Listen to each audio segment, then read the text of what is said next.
Here's Steve Phillips. Steve, what can we say? What a wild Game 5. And Steve, it looked like New York had it in the bag, but that epic fifth-inning collapse leads to the biggest comeback in a World Series clinching game ever. What was your reaction, Steve, watching that fifth inning unfold? Yeah, it was really a microcosm of some of the struggles of the Yankees during the course of the season. They did a lot of the big things right, where they hit home runs, they could drive in runs, but they didn't do many little things right. And so two critical errors, Aaron Judge making the first error of the entire season in that inning, Anthony Volpe making an error, you had Garrett Cole not getting over to cover first base.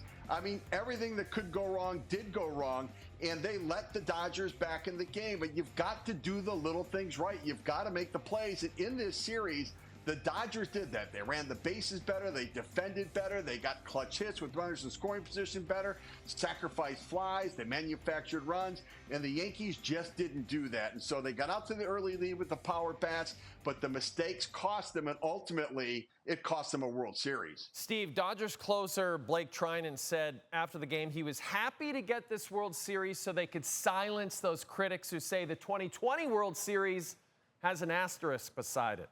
What do you think that this means for Dave Roberts and his crew?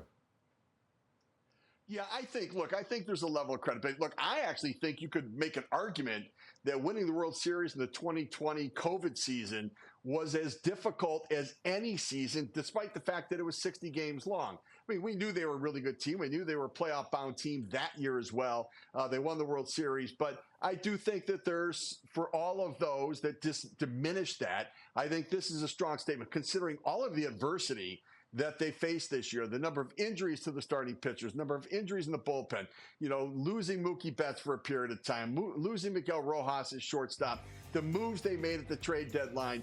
Look, it takes a village to win a World Series, and this village in Los Angeles, although they cost a lot of money, they all pitched in, they got the job done, and they are the world champions. And I think it certainly gives Dave Roberts and the rest of this organization a ton of credibility. And you talk about costing a lot of money. That was Shohei Ohtani. He gets his World Series title, Steve. And what a season, right? It starts with the betting scandal before the season even starts. The historic home run and stolen base numbers, the 50-50. How do you put Shohei's season into perspective?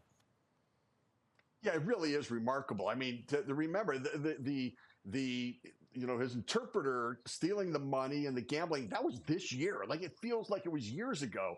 And the fact that he was able to perform to the level that he did when a close friend steals close to $17 million from him, and he just seemed to be able to compartmentalize everything and go out there and play. I mean, this season he put together is arguably one of the best offensive seasons, if not the best offensive season ever. We've never seen a 50-50 player before. Sure, Aaron Judge hit 58 home runs. Ohtani hit 54, and then he stole 59 bases. It's absolutely unbelievable. Going from the Angels over to the Dodgers, never having been in the playoffs, joining this franchise, getting the big payday. So many guys get paralyzed by that money. They try too hard. They can't perform. He performed his best. And it's the first of 10 years. And I got to tell you, this probably isn't going to be the last World Series appearance or World Series championship for Shohei Ohtani. According to our friends at FanDuel, the Dodgers are the favorite to repeat next season. So, Steve, now we get to move on to the Blue Jays hot stove, right? That's fun. Can't wait. Yeah, can't wait. Thanks for this, Steve. Appreciate it. Thanks, Jay.